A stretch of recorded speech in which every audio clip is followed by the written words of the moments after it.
Welcome to another Patria podcast. Louis, how you doing today? Doing great. How about yourself, Jess? I'm doing pretty well. Looks like we both got some kind of fall colors for our shirt today. I was looking at mine. I always should think of brown and green as fall colors, but I guess it's not Easter yet, and unfortunately, masses are all shut down. Yeah, that has an apocalyptic feel to it, doesn't it? The fact that we can't come together, to celebrate Holy Mass, Palm Sunday, and it's Holy Week. Yeah, it's quite an experience. Well, there's a prophet, isn't there? In the small T tradition, prophecies of a time when there will be no mass available. Yeah, and of course we typically associate that with the very end times, But Yeah. I think we're going through something of an experience of what that might be like. And, hopefully Catholics are coming to a greater appreciation for the great gift that we have in Holy Mass. And I don't know about you, but I'm not one to tune into the live streams of the celebration of Mass. Personally, I get more out of just praying my missal. Yeah, that's what I did yesterday, and but I know people who watch it in the live stream. I guess that's okay. So today we're going to talk a little bit about Thomistic political philosophy. So Leo the 13th, I think it was 1891, released Eterni Patris, and he called for a return to the principles, the philosophical principles of St. Thomas Aquinas, and he mentioned things like liberty and the Thomistic understanding. He didn't use the word politics, but basically that's what he asked for. And there is kind of a narrative among the Catholic neoconservatives that what happened was that Jacques Maritain and Yves Simon, and to a certain degree Etienne Gilson, who has a couple of magazine articles he wrote on political theory, that these neo-Thomists sort of fulfilled Leo the 13th's request, and to a certain degree John Courtney Murray did. And then later on, there is this sort of peaking of Catholic political philosophy and true Thomistic political philosophy under the reign of the Catholic neoconservatives. Now, in the Catholic left, there is kind of a different narrative, and that was that Catholic political thought evolved over time, and that there were a lot of things that St. Thomas Aquinas said that are incorrect, and that they were shed over time as we came to a greater and greater understanding of truth and enlightenment.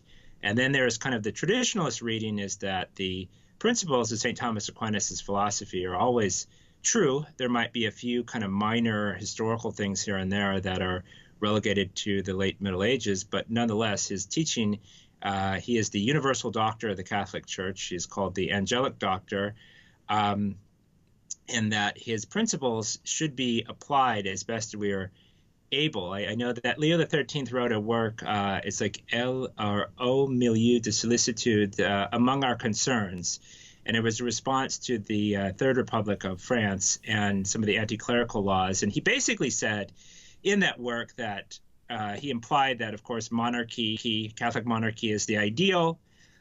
He argued that basically that if we're going to have, there's going to be a republic in France, that it should be a Catholic republic, and that republicanism may not be the best form of government, but drawing from Aquinas and Aristotle, it is something that has certain merits in its own, as long as it's not liberal republicanism.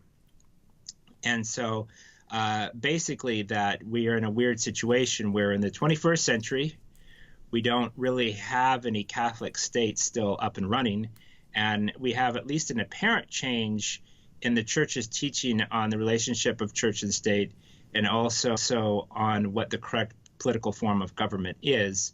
I guess I'll throw it back to you, Louis.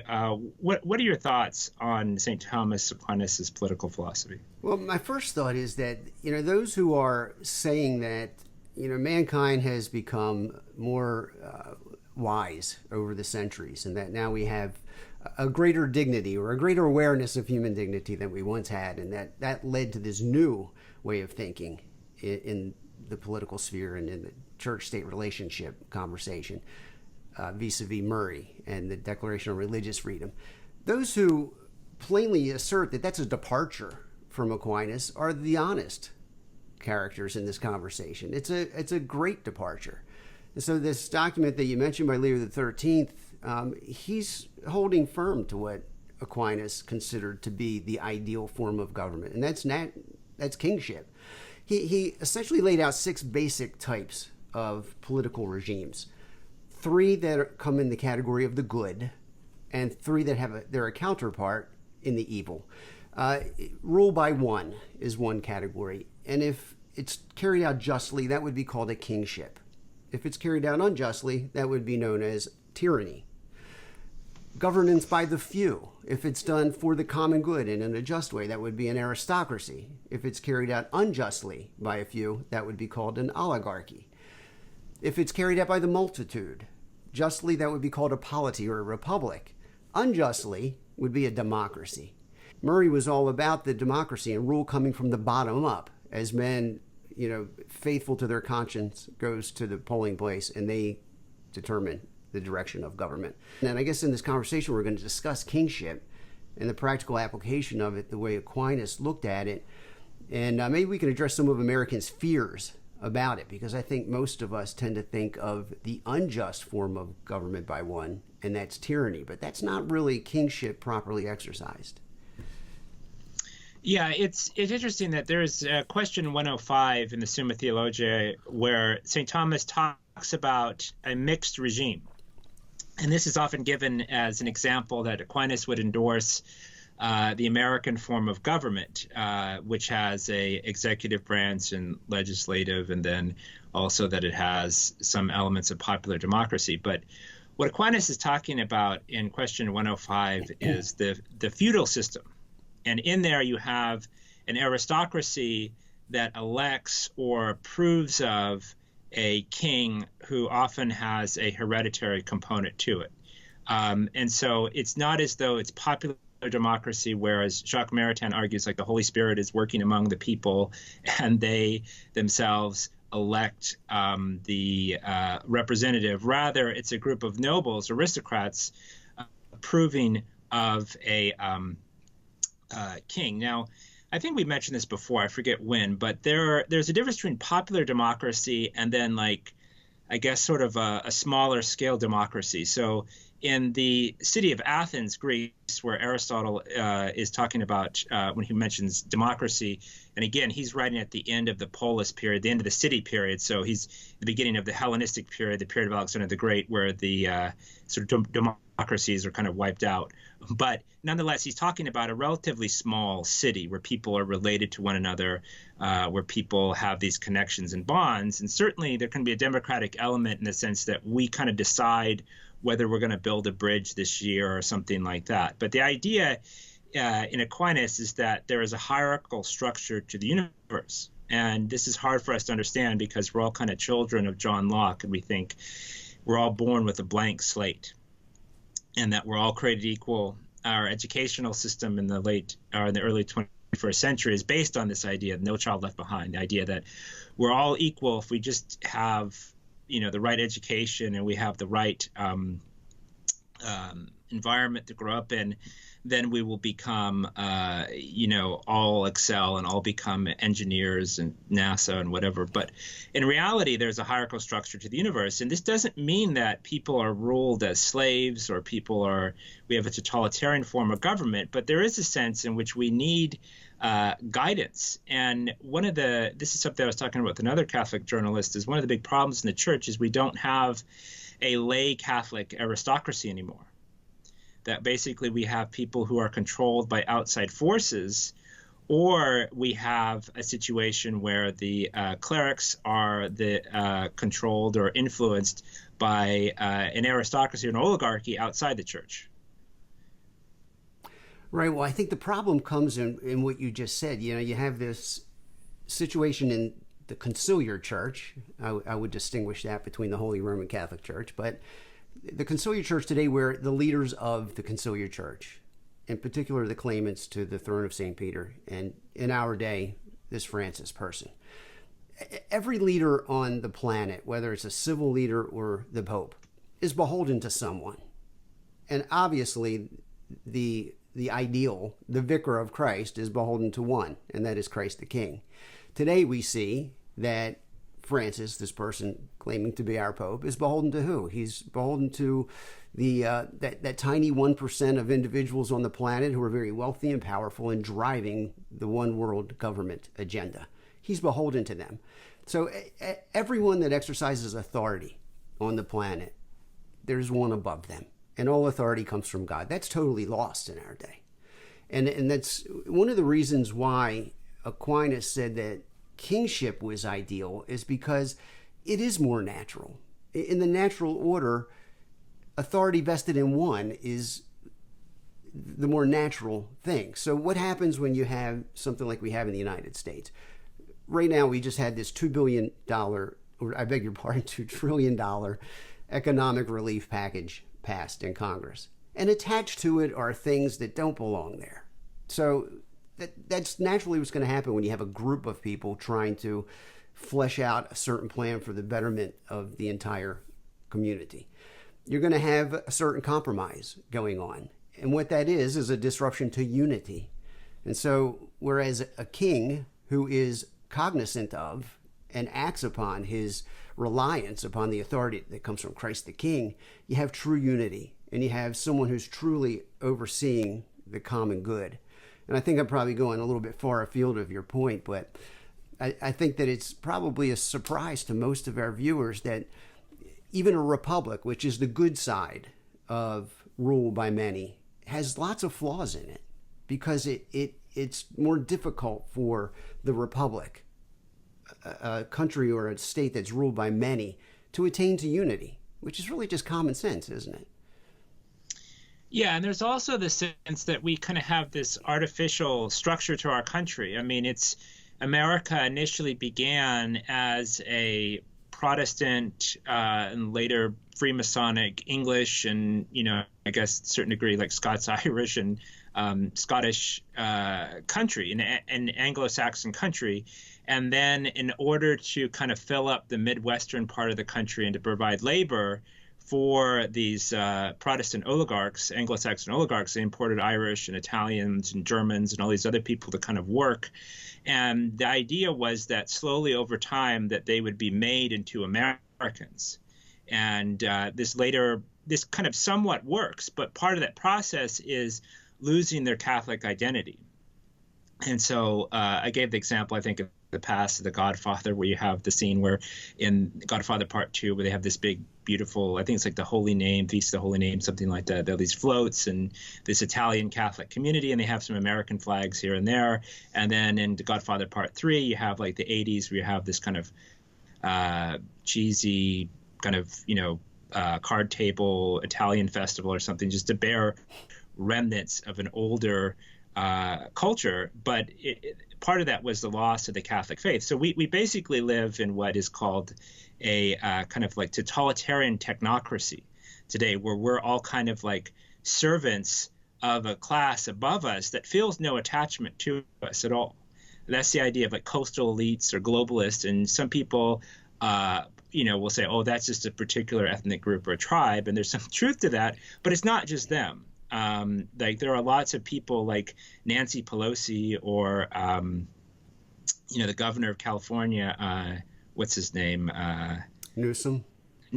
Yeah, they feel absolutely no connection to the people at all. They think of themselves as citizens of the world. They think of themselves as above the people. And so Aquinas, as we've kind of mentioned before, lays out this idea that what happens is you have families who unite together, who form a village or a street, he calls, and we have these neighborhoods and communities.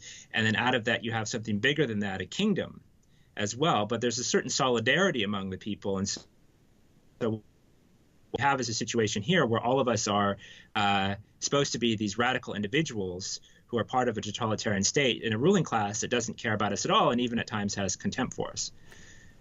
Right. So, you talked about the progression of, human beings and how they naturally come together, the family being the primary unit. But it's primary in the order of things, logically speaking, but it's not in the sense of dignity, the primary unit. Again, this might be surprising to people. It was to me as I started to read and kind of prepare myself for this conversation, that the political society actually is of the greatest dignity. in that progression from the family to a collection of families in a village to a collection of villages in a political society. And the reason Aquinas says is because in the family, we're primarily concerned with our own good and taking care of our own basic needs in that small unit. A collection of families might form a village in order to better serve the needs of the family. In other words, one segment of the village might be better at farming, where another's better at building and construction and manufacturing and things like that. So it's a matter of expedience to bring together families to form a village. But when you bring a collection of villages together in a political society, it forces the participants in that political life to look beyond their own immediate needs, to feel responsibility for and to exercise responsibility for the other. And it calls us to make a certain sacrifice for the common good and to act on behalf of not just what's good for me, but what's good for all of us. And that's the thing that gets totally lost when you have leaders in a place like the United States the Catholic sense of what we're here for is gone. There is really nothing driving most of our political leaders than what's good for me. And sometimes it can be like you look at New York right now and Governor Cuomo and his positions that he's taken on behalf of New Yorkers. Yeah, he's the governor of New York, and he should be looking out for the welfare of New Yorkers because they're the ones that, he's directly beholden to. But beyond that, he's beholden to Christ the King. Here's a man who calls himself Catholic, who apparently has no awareness of that. And if he does, he doesn't seem to be acting on it. All of his motivation seems entirely selfish. He has no concept for having responsibility for the collective, for everyone that lives in this political society known as the United States. It's a huge breakdown, and the popes have argued, most recently in Quas Primas, a document that I cite all the time. Until Christ is recognized as king and publicly given the honor that he deserves by our political leaders, we're never going to have true justice and liberty in our lands. That's the key to the entire thing. Yeah, that's an interesting point, is that how much the sort of radical Enlightenment and then now post-Enlightenment individualism chafes against the idea of the common good. There is no sense of sacrifice for the community or sacrifice for the country. It's more like, what can you get for yourself? And this ironically, and this is one of, I think, E. Michael Jones's points in Libido Dominandi, this supposed freedom turns us into slaves. So we're slaves to our appetites, and we are slaves to our masters who tell us that you will get this reward, you will get Netflix, you will get whatever if you obey the system. And I think that it's interesting that this is very much tied to kind of the mercantile mindset or the oligarchical mindset that antedates Aquinas and antedates Aristotle in its present Plato's Republic. This idea that when you have a ruling class that is the oligarchy, that is principally concerned with money, that you're basically going to have Disney World, where everything is geared around pleasure and everything has an expensive price tag on it, and that the values of society, this is something Aristotle talks about, and Aquinas does too in his commentary on Aristotle's Politics, in a oligarchical or mercantile society, people are blind to any other value.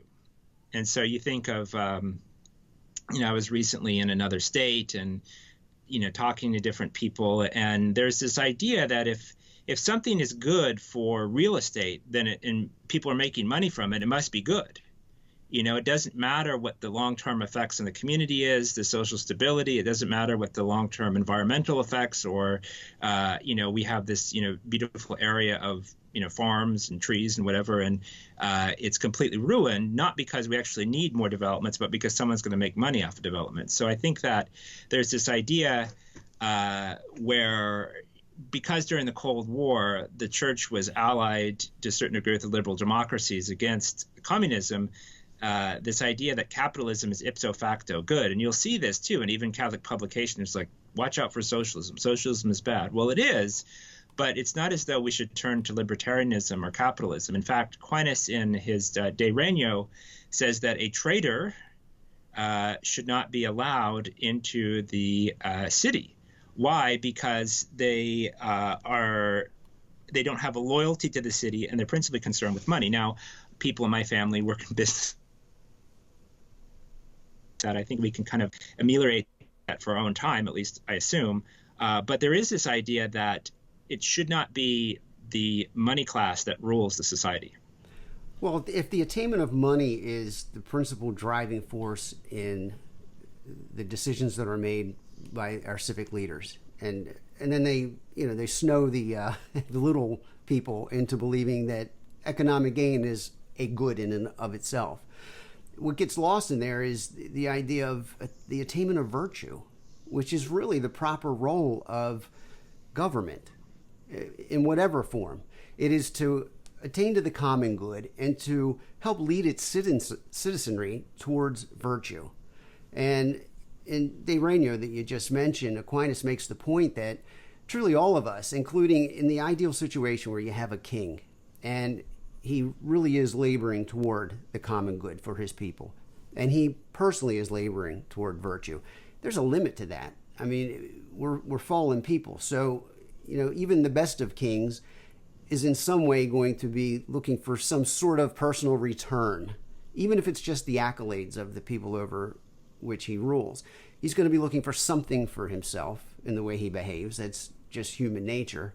And so he makes the point that really there's only one king that can operate totally selflessly, that can lead men not just to natural virtue, but to supernatural virtue. And that's Christ the King. And so here we have Aquinas. He's making that point in his Treatise De Regno.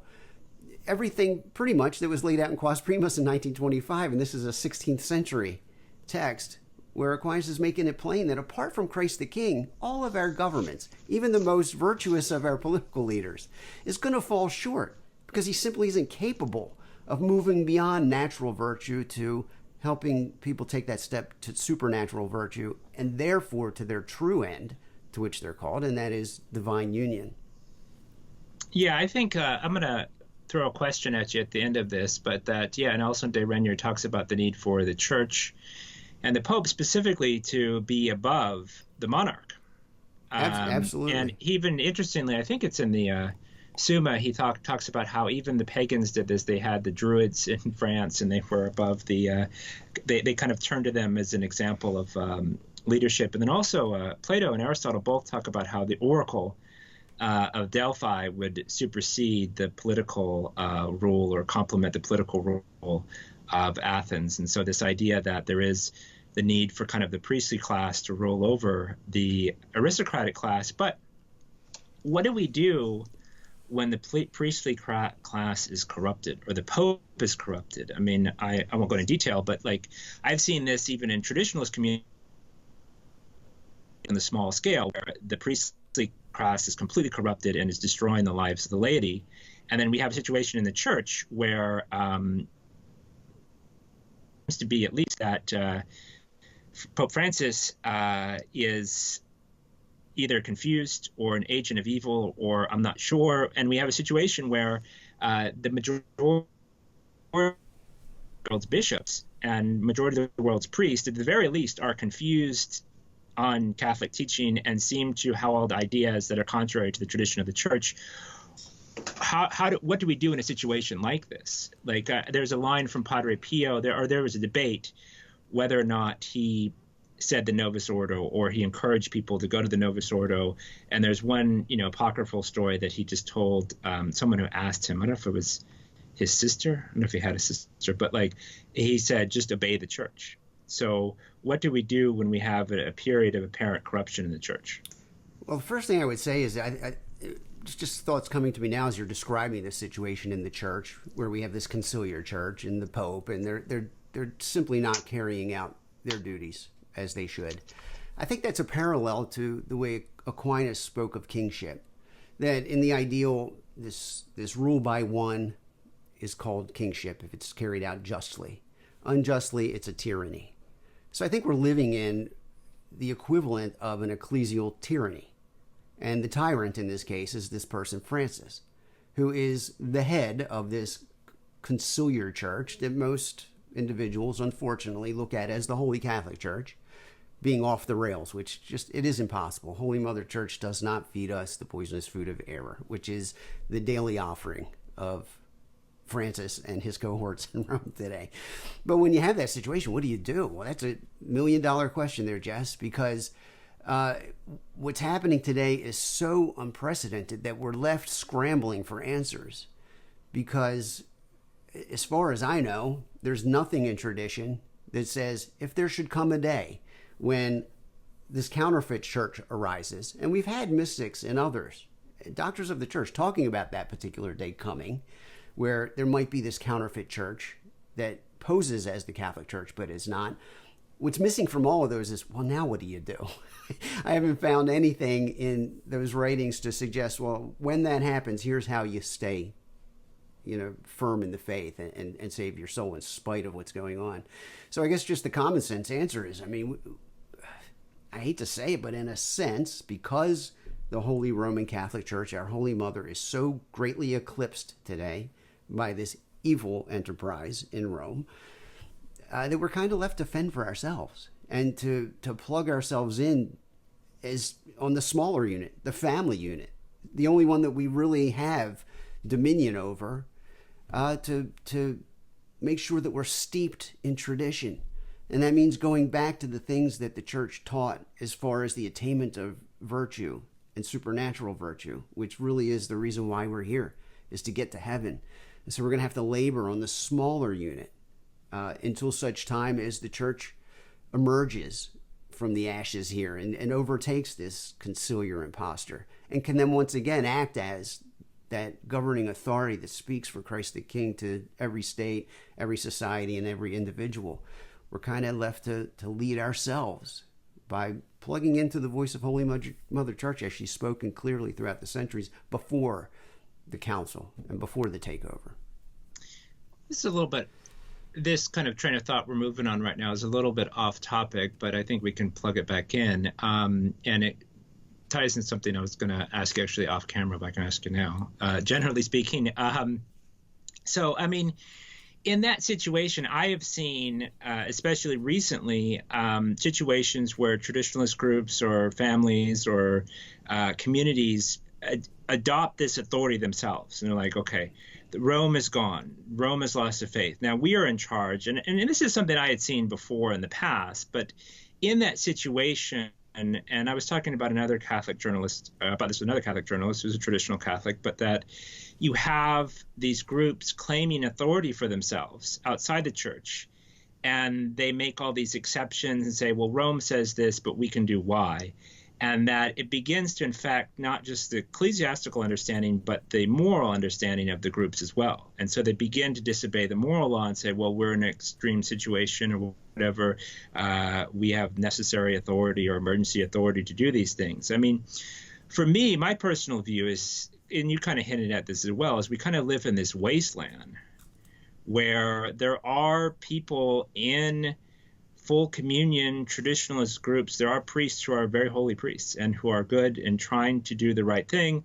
And you have a whole, I guess it's just sort of like the ruins of the church. We're wandering around, and I don't personally see any group, I've gone from different group, this group, that, the other group, any group that is really following the teachings of the church and following the teachings of our Lord. And there's something, I don't know, it seems at times prideful to say, for me to say, okay, well, the church declared John Paul II a saint. The church declared Paul VI a saint. I remember I was reading this book a friend of mine gave me, and it was a kind of Novus Ordo book, and I was just shocked to see St. Paul VI. It just seemed, Pope St. Paul VI seemed shocking, but who am I as Jesse Russell to say to the church, well, that's wrong, actually, he's not a saint, I say so. How respond to something like that? Well, I think, we've talked about this a number of times. This theme comes up over and over. Where the mistake is made is in looking at that situation and saying the church is saying that Paul VI is a saint. It's not the church saying that. Holy Mother Church would never put the label saint on a man like Giovanni Battista Mondini, as if he is a model of heroic virtue for us to follow. So we have to distinguish between what are those acts that come from the conciliar church, this counterfeit that's been long predicted. It's here. And I mean, this is exactly what a counterfeit church looks like. This is exactly what a counterfeit pope would look like. A man who tells the faithful that the divine law is too hard to keep sometimes. You just can't do it. In other words, God is unjust, is what that says.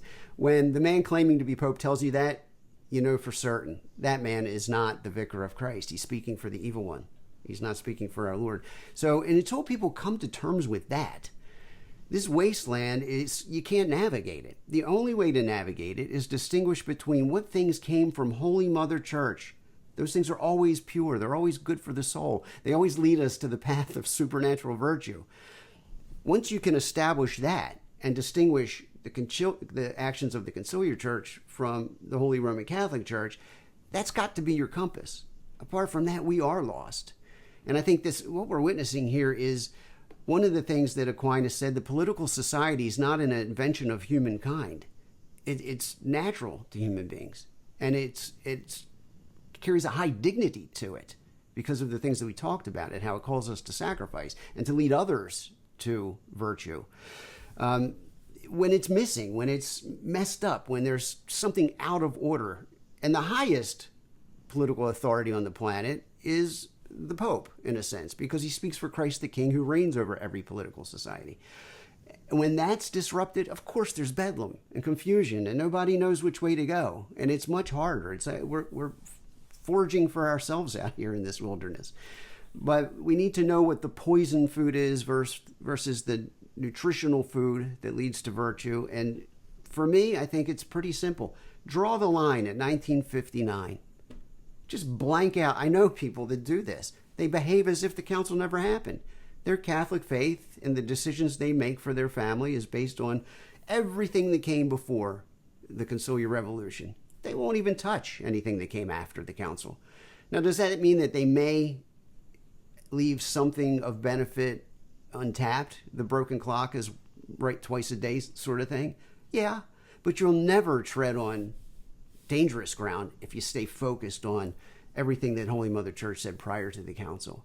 If you start to forage in the conciliar field, the chances are overwhelmingly great that you're going to consume poison. So I guess it really just comes down to that, Jesse. Yeah, I think one of the more controversial aspects of Aquinas' thought is his teaching on heresy and torture, and I think execution of heretics as well. One is that, if I could be a little wrong about this, but that, first of all, a heretic would be given 2 opportunities to repent. And if he were not given those opportunities, or if he doesn't respond to that, then in the end he could be tortured or even executed. And why? For the common good of the community. And we see how much, and I've seen too, in friends of mine and in personal life, how dangerous bad ideas can be. I think St. Teresa of Avila said one bad book can destroy a monastery. And, we look at the history of the past 500 years or so, and the invention of the printing press, and later on, radio, newspaper, television, now the internet, that so many bad ideas have been disseminated and people have been destroyed. So I think that this idea we have in America that ultimately in the end, we have a marketplace of ideas, and this belief of Thomas Jefferson, and before him, the English poet John Milton, this idea that truth will win in the end, that error will be conquered by truth, that if we just sort of allow people to print whatever they want and read whatever they want, that the truth will win in the end, is not necessarily true in that sense, because people will be very much attracted to errors. If you're at home and you have, a Catholic, whatever, a podcast on YouTube, and then you have pornography or whatever, that there is a certain appeal of the pornography, and that at the end, that can, if it's available to people, it will kind of colonize them, take them over, and change their worldview. I can tell you, I know very many Catholics who left the faith, and it started with the sin of the flesh, and they began to justify it. There was a Catholic convert, Max Shaler, who's a phenomenologist philosopher in the early 20th century, and he had a conversion to Catholicism, and then he got a divorce, and he married this other woman, and all of a sudden his ideas changed. All of a sudden his philosophical ideas changed. So I think that this idea that we need to regulate what's in our home, and that we need to eventually, the long-term goal would be to regulate the ideas that are disseminated throughout our country is in harmony with Aquinas' teaching. It just sort of makes sense. And as a final point with that, even the Protestants in our country would regulate. There was this idea of freedom of speech, but certain things could not be said. For up until the 20th century, there were certain things that were not going to be allowed to be published, certain things that will not be allowed in art galleries, certain things that will not be allowed to be disseminated. But in the end, the poisonous errors appealing to our senses kind of overran everything. And so I think that this is an important point in Aquinas, is that we cannot tolerate error. And unless, I think he says, like, if it's like, it'll upset the common good. So if we're in a country where there's like many different religions or something like that, certain things can be temporarily tolerated for the sake of peace. And Leo XIII mentions this in his encyclical letter to the Republic of France, that the key here, they want a Catholic republic, and that this civil war that has gone on for about 100 years or so in France needs to stop, and there needs to be peace and order. Right, that was in Immortality Day, I believe, and right, he makes the point that error, and religious error in particular, can be tolerated if indeed that makes a better contribution to the common good and avoids a greater evil. But it's incumbent upon our leaders to make it clear what's merely being tolerated and what is given a right to exist and a right to express itself. I was really surprised some years ago. I spent some time in Washington, D.C. and toured some of the Smithsonian museums, and I went to the Newseum. And I believe it was there that they talked about the history of the Nazis in Germany. Hitler at one point was arrested for his subversion of the rule going on there. After he got out of jail, he started publishing a newspaper that was putting forth his nationalistic Nazi ideas. And they thought about shutting him down, and he was able to convince the ruling authority that freedom of the press was such that he needed to be afforded the freedom to print whatever he wanted, even though many people found it offensive, that he had a right to assert a freedom of the press and continue to produce this newspaper. And it ended up, that's what started to get his popularity growing, and eventually led him to be able to take over the nation as chancellor. So like in the United States, we seem to hold freedom of the press as though it's this God-given thing. It's not. It's not a God-given thing. It comes really from the evil one, because look at what it's done for us. We have a media today that they can say whatever they want. It doesn't have to have any basis in truth. Pornography is a great example. All sorts of sacrilege now is given freedom of expression, and all of it leads people to hell. As you mentioned, you have something good and you have something evil. We're fallen human beings. We are going to gravitate towards those things that are not good. So it's a violation of the first principle of the natural law, to seek to do good and to avoid evil. We're not built for that. I mean, we are, as fallen human beings, we have concupiscence. We're going to gravitate towards the evil. So we need that.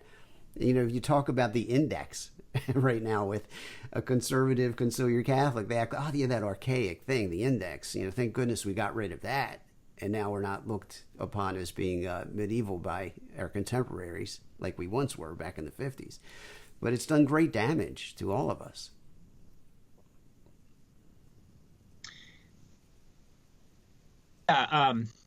Sorry, I just lost my train of thought there. This goes back to Plato as well. This idea that out of this chaotic democracy, we'll have a tyranny that will replace it. And we see that happening now, where it's like, it used to be the left, especially the new left in the 60s, like, we need freedom of speech, we need freedom of opinion, freedom of this.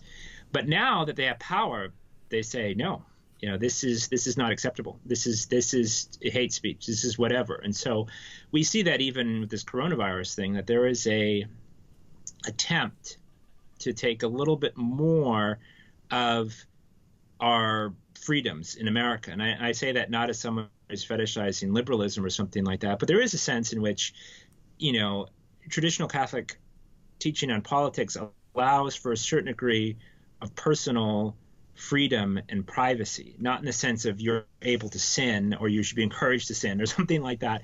But we have that increasingly taken away, where in America, where we're constantly monitored, and observed, not to see if we're breaking the moral law, but to see if we're breaking this sort of new pseudo moral law of political correctness.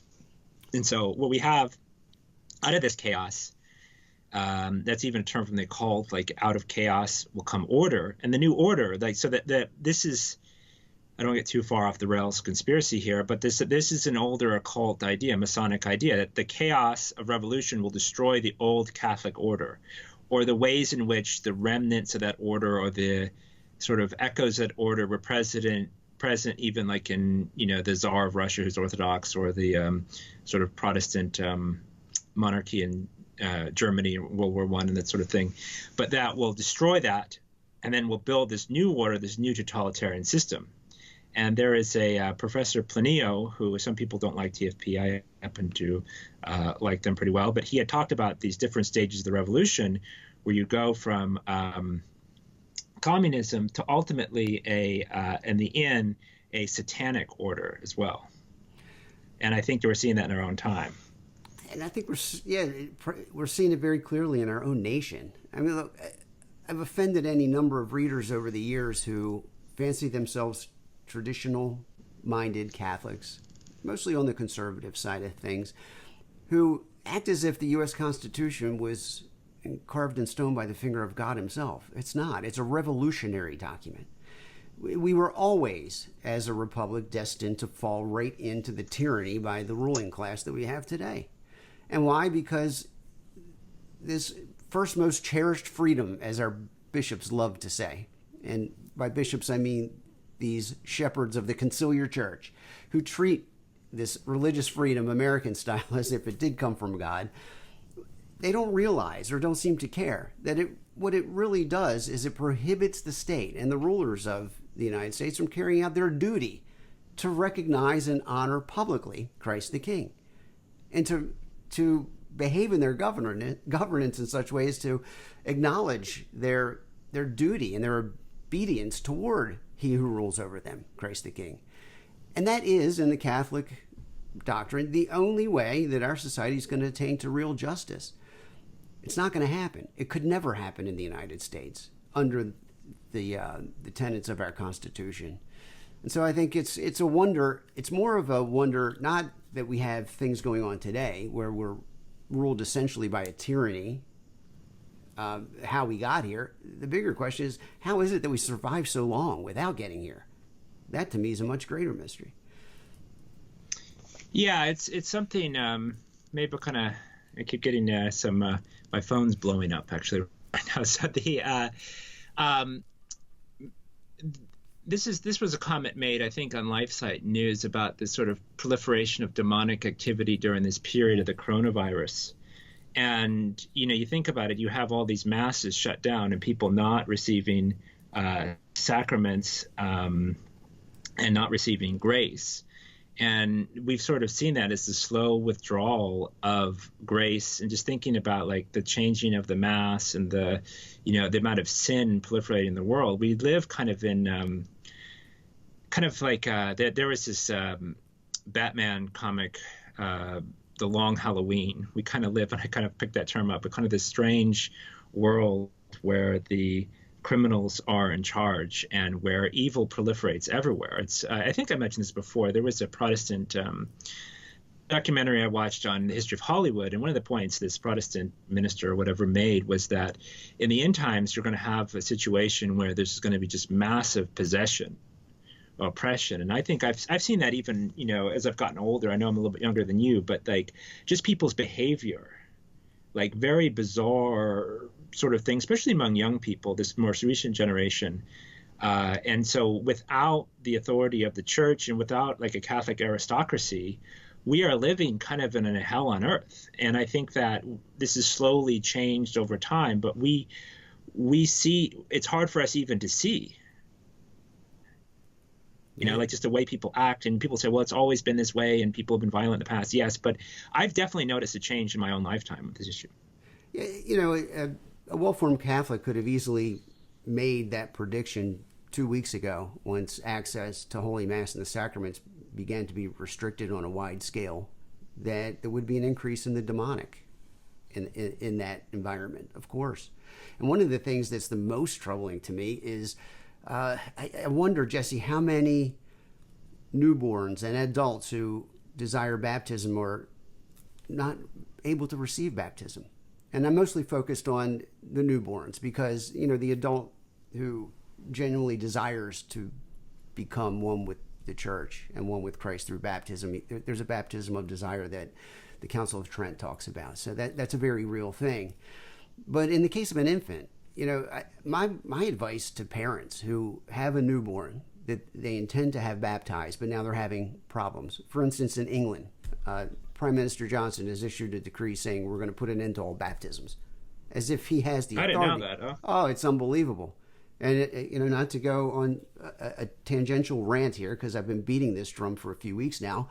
The reaction of the District Superior of the Society of St. Pius X, a group that I expect to stand up and defend the freedom of the church, which is a direct expression of the sovereign rights of Christ the King, to stand up and say, no, you don't have that authority to tell us that we can't baptize. I mean, that is a direct command from our Lord. Go, baptize the nations. His response was, we have no choice now, which is total and utter nonsense. It's a repudiation of the sovereign rights of Christ the King in my mind, and totally unacceptable. But so you have this situation now where baptisms, the way by which we make citizens of the kingdom of God, the city of God, we're born fallen. We're born under the dominion of the prince of this world. And so now there's, a lack of baptisms. So of course demonic activity is running high. So my advice to parents, if you're caught in that situation where you can't have your priest baptize your baby, baptize that baby yourself. Just, make sure you have the right matter and form, and speak the right formula. I baptize thee in the name of the Father, Son, and the Holy Ghost. You have to have a water baptism. It has to be done.